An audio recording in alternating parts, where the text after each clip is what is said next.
পরবর্তী কয়েকদিন মায়া পুরোপুরি একাকিত্বে ডুবে গেল।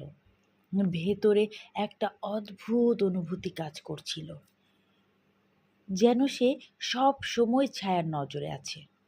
এমনকি দিনের বেলাতেও ঘরের কোণ, ফার্নিচারের নিচ বা জানালার পর্দার আড়াল থেকে কিছু একটা তাকে লক্ষ্য করছে। তার জীবনের স্বাভাবিকতা আর ছিল না। অফিসে কাজে মন বসতো না। বন্ধুরা তার বদলে যাওয়া আচরণ নিয়ে উদ্বিগ্ন হয়ে উঠল, কিন্তু কাউকে সে কিছুই বলতে পারছিল না। কে বিশ্বাস করবে তাকে? একটা ছায়া তাকে তাড়া করছে। এটা শুনে কেউ হাসবে, আবার কেউ ভাববে সে পাগল হয়ে গেছে।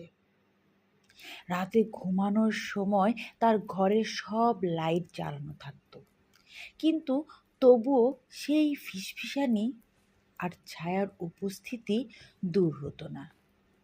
এক রাতে ক্লান্তির চূড়ান্ত পর্যায়ে মায়া ঠিক করলো সে এবার সাহস দেখাবে। ছায়ার ভয়ে পালিয়ে বেড়ানো আর নয়। সে একটা মোটা কাঠের লাঠি নিয়ে ঘরে দাঁড়িয়ে থাকল। এবার যদি ছায়াটা আসে সে লড়বে। ঘড়ির কাঁটা রাত ৩টার দিকে এগিয়ে এলো। পুরো ঘর নিস্তব্ধ। হঠাৎ করেই বাতাস ভারী হয়ে গেল আর ঘরের তাপমাত্রা এক লাফে কমে গেল। মায়া জানত এটা ছায়া আসার সংকেত। তার শরীর জড়সড় হয়ে গেল, কিন্তু সে লাঠিটা শক্ত করে ধরে রইল। ঘরের এক কোণ থেকে সেই ছায়াটা আবার ফুটে উঠল। অন্ধকারের মাঝখানে সেই জ্বলন্ত সাদা চোখ জ্বলে উঠল। তুমি আবার ফিরে এলে? মায়া সাহস জোগালো। তার গলা কাঁপছিল, কিন্তু তার ইচ্ছা শক্তি দৃঢ় ছিল। ছায়া এগিয়ে এলো আর সেই কণ্ঠ তার কানে প্রতিধ্বনিত হলো। তুমি পালানোর চেষ্টা করতে পারো, কিন্তু অন্ধকার থেকে মুক্তি নেই। মায়া গভীর শ্বাস নিল। তুমি হয়তো ভয় পেতে ভালোবাসো, কিন্তু তুমি আমাকে দুর্বল ভেবে ভুল করছো। আমি আমার ভয়কে পরাজিত করব। সে লাঠিটা তুলে ছায়ার দিকে আঘাত করল। আশ্চর্যজনকভাবে ছায়াটা পিছু হাঁটল।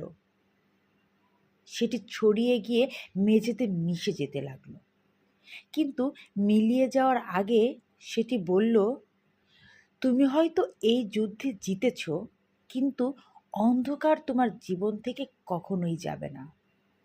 ছায়াটা সম্পূর্ণ মিলিয়ে গেল আর ঘর আবার নিস্তব্ধ হয়ে গেল। মায়া হাঁপাতে হাঁপাতে মেঝেতে বসে পড়ল। এটা কি সত্যিই শেষ হলো, নাকি ছায়াটা আবার ফিরে আসবে?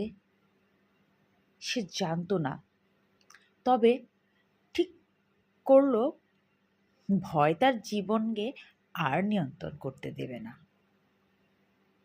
মায়া জানালার বাইরে তাকালো। পূর্ব আকাশে সূর্য ওঠার আলো দেখে নতুন দিনের সূচনা হচ্ছিল, আর তার মনে একটাই বিশ্বাস কাজ করছিল, অন্ধকার যতই গভীর হোক না কেন, আলো একদিন তাকে পরাজিত করবেই।